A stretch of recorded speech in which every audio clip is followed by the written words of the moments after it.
तो कौन कहे आज आप द्वितीय वर्षीय महासंघ सबुज निखिल ओडिशा मिनी ट्रक मालिका संघर आप योगदान और कौन रही समस्या आपण मुझे प्रथम वर्ष मत संघ तरफ निमंत्रण करी आज पुनर्वार द्वितीय वर्ष मत निमंत्रण कर संघर समस्त सदस्य और सभापति को धन्यवाद देउछि। संघटी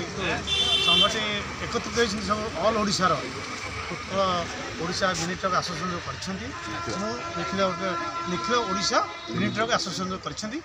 समस्त मालिक बंधु मोर तरफ हार्दिक अभिनंदन संघ कर अनेक सभार कहली जे आज आपण संघ द्वारा आज पुरी रथयात्रा समय अन्नदान कर 1000 ରୁ 10,000 पर्यंत अन्नदान रथयात्रा प्रत्येक वर्ष यहाँ बड़ा